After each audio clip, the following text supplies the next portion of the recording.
So the next type of flight control we have is another type of fly-by-wire, but now using um, an electric actuator instead of hydraulic actuation. So electric fly-by-wire or electrically controlled, again, using the various variable differential transformers. These cannot be moved without an electrical system, okay? Because you're using electrical signals and electrical actuation. And so you have to have redundancies in those as well as backups. No physical connection. But these are broken into two general types. So electro servo actuators with feedback sensors. So these are used for things like primary and multifunction flight controls. And what I mean by these are things like linear actuators, where it often is using magnets and coils to drive a shaft in and out or side to side. The other type you can have is electric motors driving things like gearboxes, jack screws, ball screws. I know there's a group debating the difference earlier. Jack prefers jack screws. Ethan prefers ball screw. I don't know. Was that what? Leo preferred ball. That was okay. There was the three of you out there. I couldn't remember who all was. I knew you were going for jack screw because, well, obviously. But electric servo actuator and then the motors driving gearbox jack screws, these are often used for secondary flight controls. So being able to drive flaps up and down, slats up and down. And then the biggest one, probably the most common, is the stabilizer trim. There's a big jack screw in most stabilizers to adjust the trim of the horizontal stabilizer for pitch trim. Oops.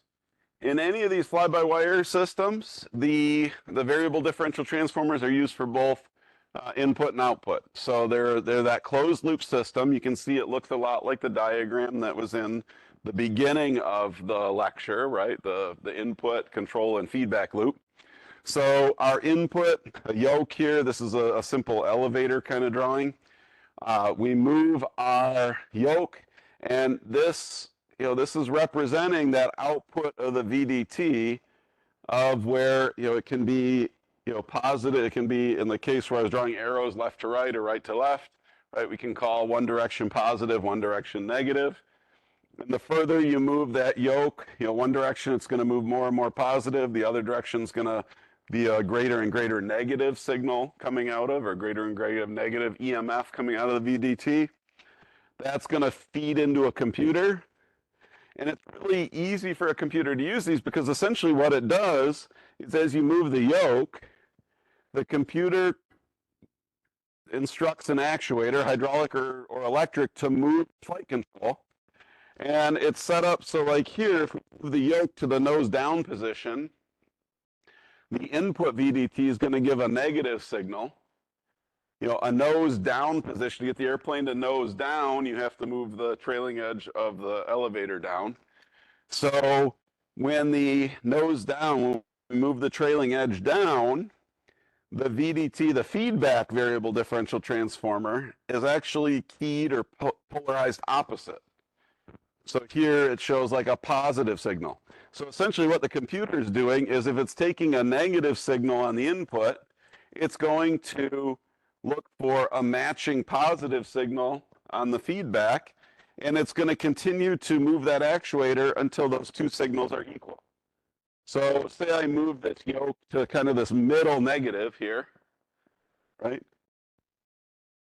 We'll move, and when the flight control gets to the point where it's giving back a medium positive, the computer will say, okay, they're equal, they sum to zero, they equal zero, I'm going to stop moving that flight control. So it gives it direction and position.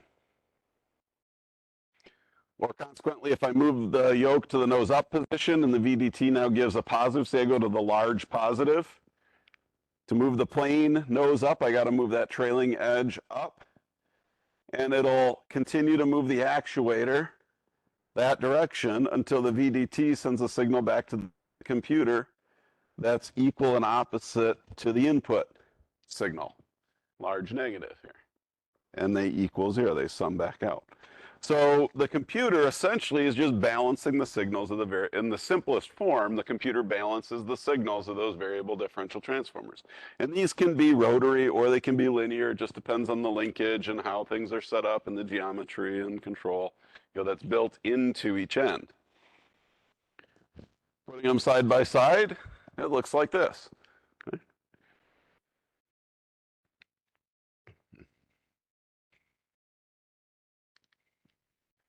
With these, though, we can interpret those signals differently. Whereas before, if we had mechanical hookup, mechanical input signals, they're pretty well fixed. We might be able to adjust some geometry a little bit by moving a pivot point or something like that, but they're pretty well fixed. But when we get into fly-by-wire, we can really start to customize the behavior of the aircraft and the behavior of the flight controls based on how we want the plane to fly. And not only can we customize it overall, but we can customize it in different phases of flight.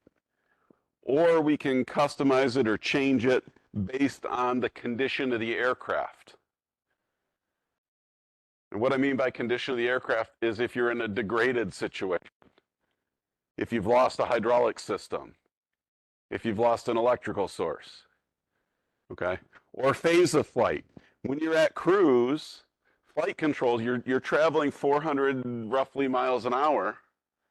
Small movements of the flight controls can result in very large movements of the aircraft. When you're traveling slow, 150 miles an hour coming into land, to get the same amount of movement, and especially the fact that most of your big movements are being done during lining up for landing, for instance, you can increase the amount of flight control deflection to match that scenario. And so these computers can do that. There's logic built into these computers that'll do that. So phase of flight, system condition can all be taken into account, and you have different what are called control modes or flight control laws that the flight control computer follows. So Airbus, for example, Airbus had the first commercial civilian fly-by-wire aircraft in the A320 family, A318, A319, A320, A321. The first airplane they made was the A320, and then they made the 319, the 321, the 318. But they're all basically the same aircraft, just a little bigger, a little smaller. But they had the first certified civilian fly-by-wire aircraft. Now, fly-by-wire before that was used in military. And many of your modern aircraft, especially modern fighter aircraft, are not flyable without fly-by-wire and without these computers that can fly. The pilot is not flying a modern military fighter. The pilot is telling the modern military fighter what it wants to do, what they want that airplane to do, and then the computer is flying the airplane. They are unflyable without the computer. Because a fighter, to be maneuverable, has to be unstable, and they are so unstable that a human cannot react fast enough to fly it. Now, commercial aircraft don't quite have that, but here we have Airbus. So normal law is used on ground and flight and flare phases. So ground, when you're on the ground or at low speeds, you have full pitch and roll authority. What you tell the airplane to do is what it's going to do. You go full deflection on your stick, the aileron's going to go full deflection. You go full deflection forward and back on your stick, the elevator is going to go full deflection. You go full deflection rudder. You need that extra deflection because you don't have a lot of air passing past the flight control in order to get the amount of force you need to make the plane do the bigger movements that are needed to keep it straight on the runway, during takeoff and during landing. Flare phase is where you bring the nose up coming into the runway. So during flight, though, normal law is the pitch is G limited. So what that means is once the airplane lifts off and starts to climb, the pilot, rather than having to say, well, I'm going to pull back, but not quite all the way because I don't want to overstress the airplane or stall the airplane, on an Airbus, when you take off, you pull all the way back, and basically the plane flies to its max pitch without stalling or without pulling too many G's on the airframe. The computer will prevent it from pitching up any further where it would become unflyable, where you would either stall or where you would overstress the airframe. So you no longer have full authority. You are all the way back doesn't mean to deflect the flight control full travel anymore. It means give me the highest amount of pitch that I can have at a given airspeed and not overstress the airframe and not stall the aircraft. Same thing with roll. So here, roll, direct controls, you have direct control up to 33 degrees. Okay, above 33 degrees, it actually slows down how quickly you can roll the aircraft up to 67 degrees. And it will not allow the airplane to roll past 67 degrees. You can't go into a knife edge turn in an Airbus that has normal flight control or normal flight control laws in effect. No acrobatic, no Dash 8 Q400 acrobatics. Anyone know what I'm talking about there?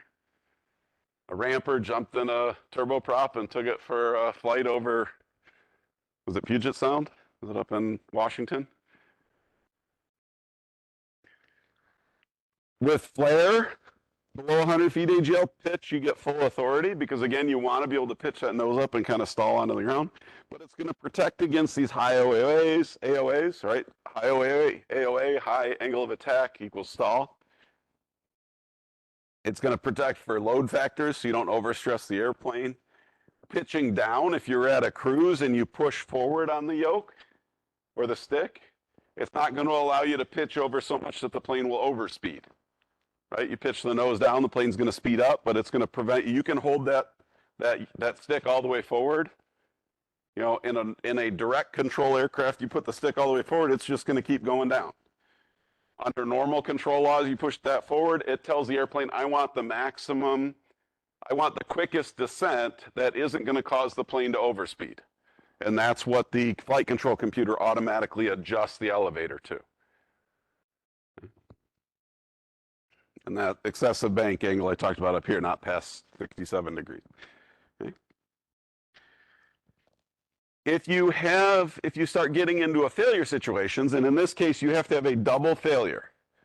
So a single failure, a single flight control computer, a single hydraulic system that's not working, you're still going to operate under those normal laws. But you get to a point where you get a double failure, 2 hydraulic systems, 2 flight control computers, a hydraulic system and a flight control computer. The computer is going to switch over to what's called alternate law. And it's still going to have some protections, particularly stall protection, but it's not going to have quite as many. Okay? It starts to scale back the protection. And you look at the flight control law document from Airbus, and this thing is long. And it's trying to summarize it down to a couple slides is not practical. But the biggest thing is it's going to have limited protections, but it's really not going to allow you to stall the aircraft still.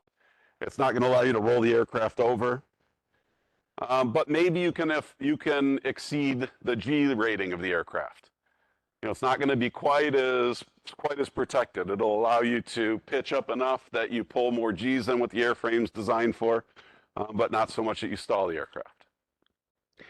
If you have a triple failure, again, 2 hydraulic systems and a flight control computer, 2 flight control computers, 3 flight control computers, it goes into direct law, and that is no longer is there any interpretation of what you're putting in.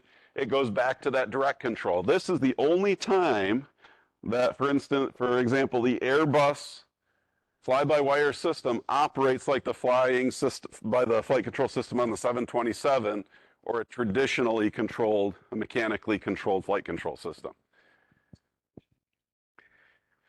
Yes, if you undo acrobatics in a Airbus that has fly-by-wire, you have to fail at least three systems on. Okay. Otherwise, you're going to still have some kind of limits to your flying ability or your deflections. Okay. So the way this is done is you have the control module, you have a flight control, they call it flight control module, CAN bus, basically your flight control computer that's also going to be providing inputs to the control system to say, you know, it's going to look at what are you trying to do and what am I going to let you or not let you do. Okay, or what are you trying to do? What is it the pilot wants to do? I want to go full pitch up or max climb, right? But the pilot probably doesn't want to stall the airplane, right? I want to go full roll, but I probably don't want to go into a barrel roll. I don't want to go upside down, right? So that's what this flight control module is going to be monitoring, and then, kind of feeding back into that flight control loop to keep things above board. Okay.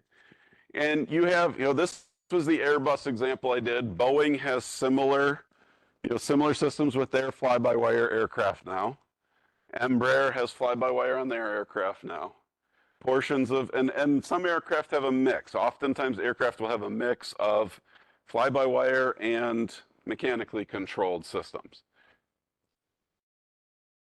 There's fly-by-wire as backup. Yeah, so some have fly-by-wire backup, or again, some have let's see, the CRJ family that I worked on had mechanically controlled, hydraulically operated ailerons, okay? And then it had spoilerons that could help with roll control. Those were all fly-by-wire. So it was a combination. So you could, and at cruise, the main thing you move, when you move the stick just a little bit at cruise, all it was doing was popping, on the wing you wanted to go down, it just popped the spoiler on a little bit rather than actually moving the aileron. Same, the 727 does that to some extent, even with the mechanical systems on there.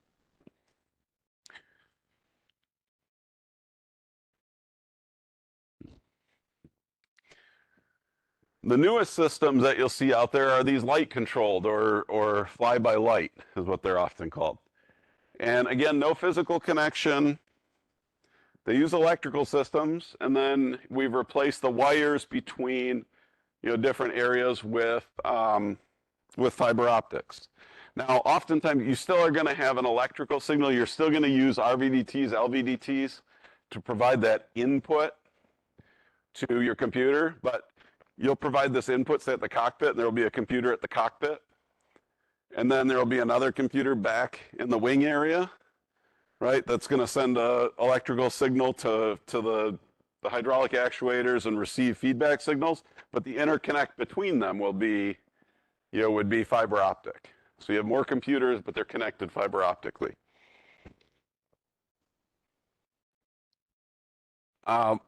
These can be hydraulic actuation or electric actuation. So sometimes you'll see them split where it's, you have that, where you go to that 7th type of flight control, where it is light control with hydraulic actuation and then light control with an electric actuator. But somewhere that light still has to be converted back into electrical signals and often converted into a hydraulic signal or a hydraulic movement. So to summarize, you have your mechanical controls at the top, your mechanical with hydraulic boost, hydraulic with mechanical control, so hydraulic actuation, mechanical control, hydraulic actuation with electrical control. Those all use PCU operated, okay, with servo valves. Hydraulic actuation with electric control and electric actuation with electric control. Those are your fly-by-wire systems. And then any kind of light control, whether that light is controlling hydraulics or electrical actuation, is known as fly-by-light. When we put these all together in an aircraft, you'll see something like this. So here is a diagram of the various control systems, major primary flight controls and secondary flight controls on a transport category aircraft. And some have more than one, as we said, for a backup or for redundancy. So here you can see where the connections are hydraulic, where they're mechanical. CAN bus is communications buses, electrical, and then you have even ARINC buses tied into it. We've talked about ARINC buses for our indication systems, right? So here in the cockpit, these are the inputs. Speed brake handles, you can see those are connected with RVDTs electrically. They go to a flight control module, basically a flight control computer. Okay, that's for the speed brakes. That's going to control the spoilers. It's electrically controlled. It's hydraulically actuated. See the pink hydraulic line there. Control column, you've got roll and pitch, right? So roll control, you can see the roll LVDTs here. They're going to take that control column position, change it into an electrical signal, send it to the flight control module, and then that's going to move the spoilers. So you have flight spoilers or spoilerons. But you also have a mechanical control to the ailerons, which are hydraulically actuated. Right? So you can use ailerons or elevators in that, or ailerons or spoilers in that case for roll control. Pitch. You can see pitch is all done electronically. It's a fly-by-wire system. LVDTs take in the pitch position. They send it to the elevator control unit, elevator rudder control unit, and that controls the elevator. But they're hydraulically actuated. Rudder pedals are yaw. Again, those are electronic. Those are fly-by-wire to the rudder from the LVDTs. You have trim. It's an electronic signal that can feed into your spoilers as well as the horizontal stabilizer. So it feeds into the spoilers for roll control. It goes into the horizontal stabilizer for pitch trim. And then flaps down here is a fly-by-wire system as well, where it goes to it goes to a PCU, and those move the flaps and slats electronically, and they drive a motor. So this aircraft uses a combination of hydraulically actuated, mechanically controlled, hydraulically actuated, electrically controlled, and electrically controlled, electrically actuated flight controls.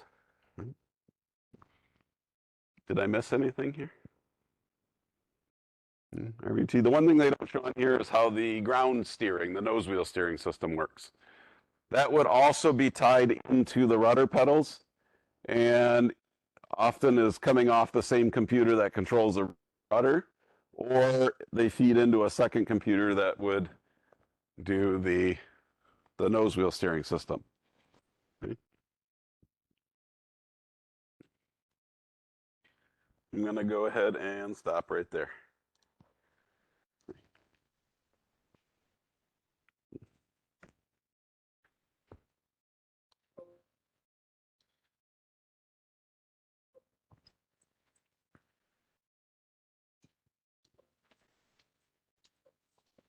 What is going on here?